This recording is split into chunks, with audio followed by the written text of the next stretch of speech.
Most people think SRS is just a side account for tax relief, but shh, here's a secret. If you plan it right, you could actually withdraw from SRS completely tax-free in retirement. For me, SRS isn't just a tax tool. It's the perfect bridge between my FIRE years and CPF LIFE payouts. Let me show you how I'm using SRS to supplement CPF in my retirement plan. Hello, I'm JP from Singapore. I retired early this year at age 47 with 3 million in financial net worth, including 1 million in CPF.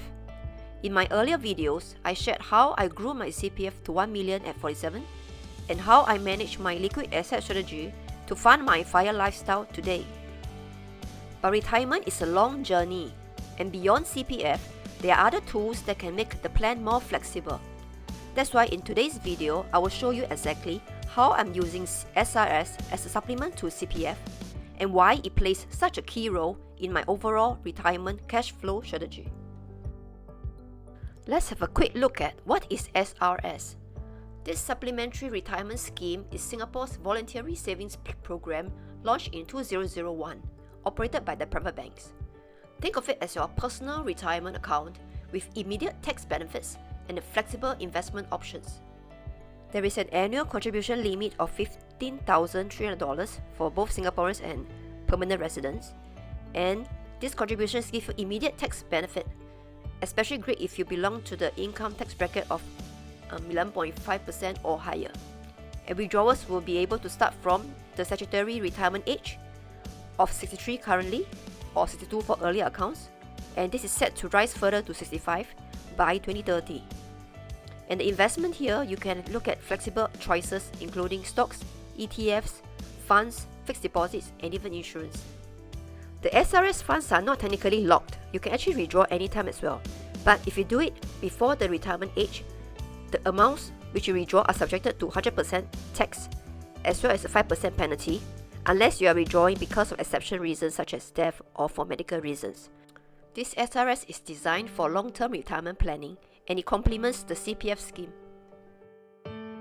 Let us take a look at some interesting SRS statistics which I extracted from the 2024 report.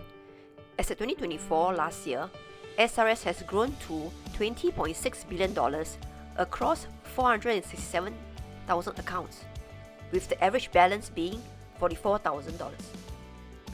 And here's what's interesting. Over 56% of account holders today are under 45 years old, yet 19% of the funds are still being left just in cash, earning next to nothing. Let us take a closer look at how SRS has grown over the past 23 years. Since 2001, SRS steadily grew. In 2022, Singapore raised the statutory retirement age from 62 to 63 years old. Crucially, once you open an SRS account, your withdrawal age is locked in forever. That's why there was a huge spike in new accounts in 2021 to 2022. Many younger Singaporeans rushed to open accounts, not to contribute big sums, but just to lock in the retirement age of 62, 63 before it rises further in the future. I remember telling my friends in my age group to do that as well during that period. In 2022, new account opening jumped 34% year on year. And the average balances also fell from 55,000 in 2020 down to 44,000 last year because so many small accounts diluted the pool. Now, how does SRS compare with CPF, which is a mandatory scheme? SRS is really like a little sibling in Singapore's retirement ecosystem. Only 1 in 10 CPF members right now even have an SRS account, and the total SRS assets represent only 3.4% of the CPF massive $609 billion asset last year. The average CPF balance across the 4.2 million members is about 144,000 last year as compared to the SRS average balance of 44,000 last year. As for my account balance, my CPF of 1 million is actually about 7 times the national average, while my SRS balance of 90,000 is about 2 times of the national average as well. That's why I treat SRS as a supplement, not a replacement.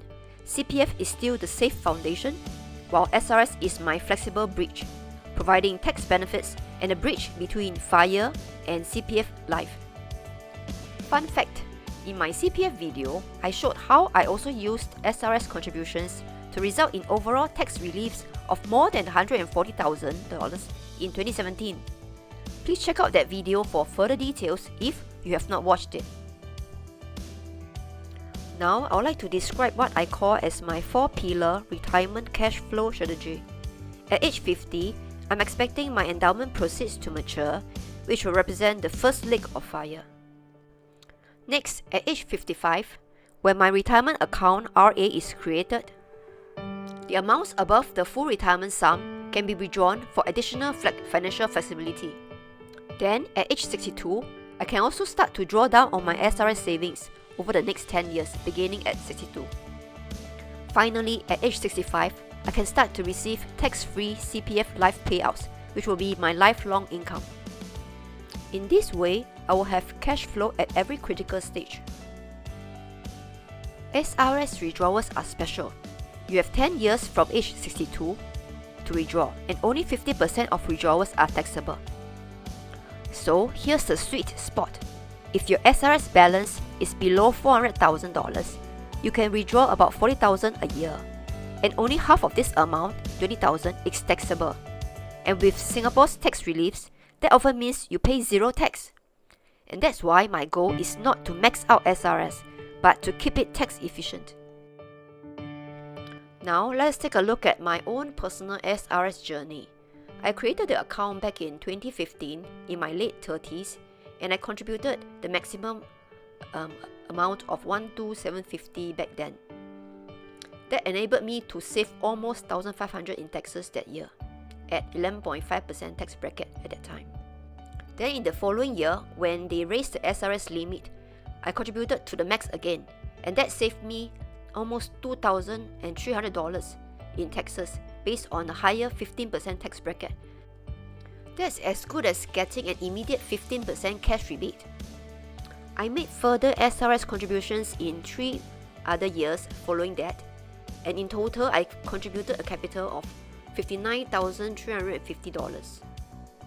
In total, I've saved almost $9,000 in taxes, and my SRS balance as at June this year is about $90,000.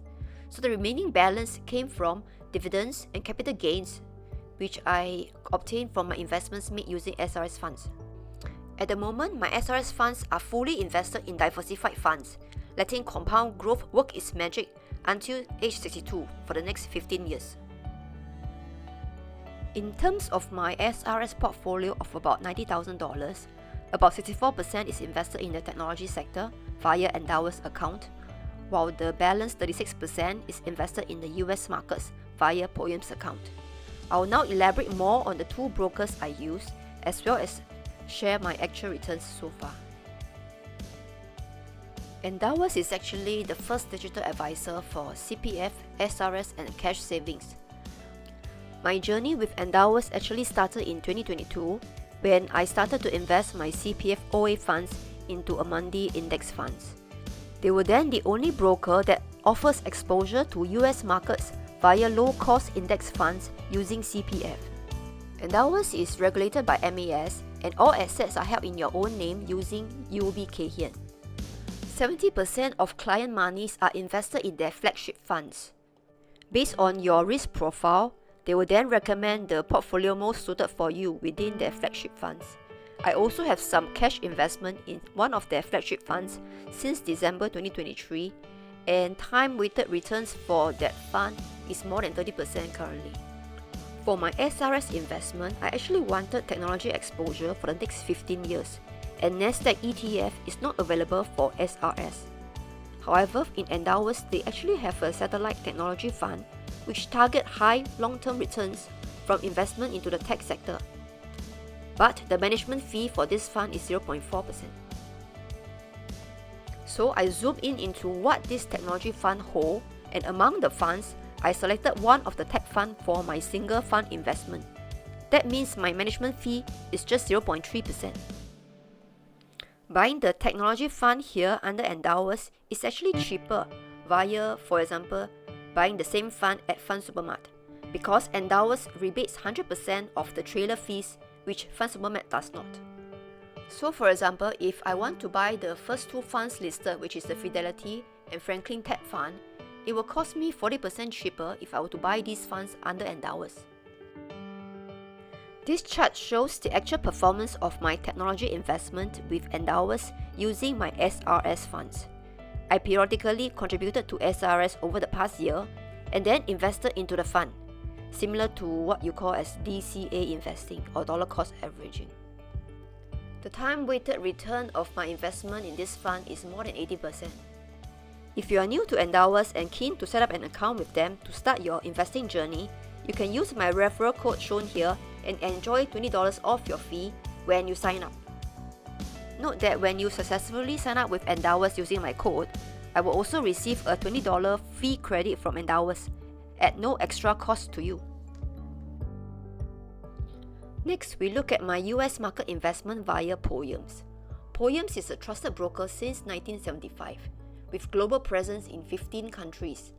They offer access to more than 40,000 products across 26 exchanges, including stocks, ETFs, CFDs, unit trusts, and regular savings plan. They also offer competitive commission rates, and I've listed down the rates in 3 major markets in US, Singapore, and Hong Kong as reference. In particular, for unit trust investments, they charge 0% sales charge, 0% switching fee, and 0% platform fee. And if you have excess cash, you can also park them into money market funds, which they call as Smart Park. And right now, the rates are as shown for Sing Dollar and US cash investments. In my earlier video on my liquid asset strategy, I talk about how I want to reduce stock concentration risk as I start my FIRE journey. That led me to trim some stock positions. I then invested the proceeds into Amandi funds with Poems, and this took place in March and April, before April Liberation Day. This seemed like the worst timing to invest, right before markets fell in April. However, I maintain my long-term investing mindset, and my Amundi investment right now is up more than 12%. If you are new to Poems and keen to set up an account, you can use my referral code as shown. Right now, Poems is offering the following benefits as shown in yellow for new signups using my referral link. If you also invest a minimum of $3,000, Poems will also give you free fractional Amazon or Nvidia shares worth $50. Next up, I have a bonus sharing for parents to illustrate what the wonders of compounding can do for an 18-year-old. For our son, when he turned 18, I got him to open an Endowus account using my referral code, and we gave him $1,000 as birthday gift to start the account. Since early this year, he started to invest $500 of his army allowance every month. If he continues to invest $500 every month all the way until 65 years old, this chart shows what his portfolio may grow into at 8% and at 10% CAGR return per annum. This is with reference to historical 30-year S&P 500 returns of about 10% on average. Over this period, his actual contributions is just $282,000. At 18 years old, his greatest asset isn't money, it's time. With 47 years to compound, even $500 a month can grow into millions. Now back to my own SRS account. I've shown how I'm currently invested in the US market and tech sector. Assuming my fund can compound at 8 to 10% CAGR over the next 15 years, the portfolio can potentially grow in value to the 3 figures as shown. This is with reference to the 30-year historical S&P 500 returns of about 10% on average. In all 3 scenarios, the portfolio value will remain below $400,000 tax-free sweet spot with monthly payouts from age 62. And then from age 65, my CPF LIFE payouts will also start, either at the inflation-adjusted figure of $1,600 per month under FRS. By then, the figure will be about $2,200 per month, or at the higher figure of $3,100 per month under ERS. By then, this figure will be $4,200 a month. This is based on historical 30-year inflation rate of about 1.7% on average in Singapore. Both SRS and CPF LIFE can potentially provide more than $4,500 a month for me from age 65, before I even consider my cash investments and excess of CPF above the retirement account. So in my case, I view CPF Life as my foundation and SRS adds a flexible bridge before then. Despite the advantage of SRS as I've shared, SRS also has its limitations. For example, the funds are actually locked up until 62 years old, so it's not useful for early FIRE cash flow needs. The contribution cap also limits how much your SRS funds can grow. You must also be disciplined not to overfund your SRS, or else the tax benefits are lost. Finally, any early withdrawals will result in 100% of the funds subject to tax, in addition to another 5% penalty. In conclusion, for me, CPF is the safe foundation, SRS is the flexible bridge, and endowment gave me early cash flow. Together, they cover every stage of my retirement. And if you plan it right, your SRS withdrawals can be completely tax-free. Would you use SRS as a bridge in your retirement plan? Drop your thoughts in the comments below. Thanks for watching. If you found this sharing useful, please hit like and subscribe to follow my channel Ikigai Living SG as I share more on FIRE, post-FIRE updates, and living a purposeful life. I will soon share an update on my net worth following the first 6 months of my decumulation journey, and how has my total return strategy performed during this period, as mentioned in my liquid asset strategy video.